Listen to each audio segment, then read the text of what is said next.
Ya pemirsa, kita masih berbincang bersama Kadiskar PB Kota Bandung, Bapak Gun-Gun Supriyana dalam dialog Aini Jabar. Anda masih ditemani saya Irfan Budiawan. Menarik sekali bahwa sekali lagi tanggung jawab dari Diskar PB Kota Bandung tidak hanya soal kebakaran, tetapi juga penyelamatan dan juga kebencanaan. Dan mudah-mudahan nanti di tahun depan, ya di 2025, Kota Bandung memiliki Badan Penanggulangan Bencana Daerah, tentunya guna meminimalisir soal kebencanaan. Jadi tidak hanya soal penanganannya sendiri, tetapi juga bagaimana mitigasi kebencanaan ini juga menjadi sangat penting. Pak Gun-Gun, soal mitigasi kebencanaan, nah ini apa saja yang dilakukan oleh rekan-rekan Diskar PB selama ini, baik itu ke masyarakat ataupun juga mungkin perkantoran-perkantoran atau dinas-dinas nih Pak?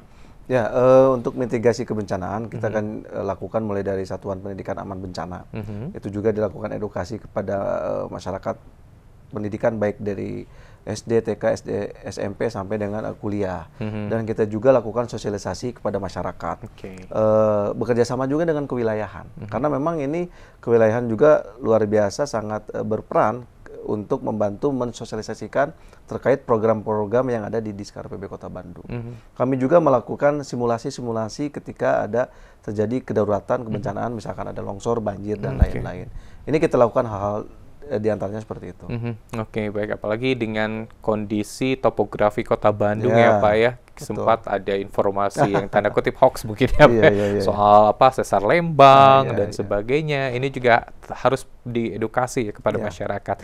Baik, selanjutnya adalah menarik bagaimana juga mitigasi soal kebakaran, terutama di tempat-tempat umum Pak, seperti baik itu perkantoran ya, pusat perbelanjaan yang acap kali juga menjadi fokus perhatian. Nah, seperti apa juga rekan-rekan dari Diskar PB ini terus melakukan atau mendorong nih rekan pemilik gedung ataupun juga pengelola gedung agar bisa betul-betul meminimalisir soal kebakaran ini, Pak? Ya, jadi kan terkait dengan manajemen keselamatan kebakaran gedung. Jadi memang di kami tadi sudah disebutkan ada 4 bidang. Di antaranya ada bidang pencegahan. Itu termasuk ada kasih penyuluhan, ada juga kasih pemeriksaan gitu kan. Jadi memang sebetulnya di Kota Bandung untuk menjadi salah satu inspektur yang bisa melakukan pemeriksaan di gedung-gedung, memang jumlahnya dengan jumlah gedung yang ada di Kota Bandung cukup rada jomplang. Tetapi tadi kami juga bagaimana mensiasatinya, menstrategikan supaya tetap pelaksanaan manajemen keselamatan kebakaran gedung bisa tetap optimal. Nah, bagaimana terkait dengan mendorong agar gedung-gedung juga aman, kami melakukan pemeriksaan terhadap beberapa gedung yang memang harus dilakukan awal seperti fasilitas umum. Apalagi untuk rumah sakit itu menjadi prioritas untuk dilaksanakan pemeriksaan terhadap gedung tersebut. Gitu. Oke, termasuk pelatihan soal apabila terjadi kebakaran, simulasi. Betul. Ya Pak ya? Pasti simulasi pasti dilakukan. Itu diantaranya termasuk simulasinya harus seperti apa. Termasuk nanti mengukur bagaimana ketika mudah-mudahan tidak terjadi suatu gedung kebakaran, termasuk respon time diukur dari mako atau dari mana yang terdekat sampai ke gedung tersebut. Itu termasuk simulasinya. Oke, baik. Jadi kalau saya lihat ya di tempat-tempat umum suka ada, apalagi misalnya di fasilitas kesehatan suka ada helm-helm khusus ya Pak ya? Iya. Oke, itu menjadi salah satu juga mitigasi yang harus dilakukan oleh pemilik gedung ya atau pengelola gedung. Betul, itu salah satu mitigasi yang istilahnya wajib dilaksanakan oleh semua pengelola gedung. Terutama gedung-gedung objek vital. Oke, termasuk penyediaan APAR. Oh iya, termasuk penyediaan apa juga. Oke, baik. Nah, menarik juga pemirsa soal edukasi yang terus juga dilakukan oleh rekan-rekan Diskar PB ini. Dari edukasi Diskar PB ini, Pak, sejauh ini jumlah personilnya sendiri apakah memang terbatas ataupun juga seperti apa, Pak? Edukasi juga kami kan memang kalau mengandalkan jumlah yang ada di Mako pasti kan terbatas. Tadi bidang pencegahan pun personilnya hanya beberapa orang saja. Tetapi tadi kami punya UPT-UPT. Jadi kan kebakaran pun tidak setiap hari terjadi. Nah ini UPT-UPT juga ya kita libatkan untuk melaksanakan edukasi di kewilayahannya atau di wilayah tugasnya masing-masing. Termasuk saya juga kemarin rapat dengan teman-teman membahas bagaimana ketika damkar mandiri UPT kita perkuat. Oke. Mulai dari sosialisasi gitu kan, termasuk memberikan edukasi kepada masyarakat dan pemeriksaan gedung sesuai dengan kemampuan kapasitas dari personil yang ada di UPT. Oke, masyarakat umum ini bisa mengajukan secara personal atau mungkin per kelompok untuk adanya sebuah edukasi soal mitigasi kebakaran. Kami juga sering kali masyarakat umum memohon untuk dilaksanakan edukasi terkait dengan kebakaran. Itu sudah ada beberapa grup lah atau kelompok yang ya kita berikan edukasi terkait dengan kebakaran, malah sampai juga simulasi gitu kan. Dan mungkin dari yang sederhana bagaimana juga menggunakan APAR. Karena memang menggunakan APAR pun kalau misalkan kita awam-awam banget tidak akan ngerti harus seperti apa gitu ya.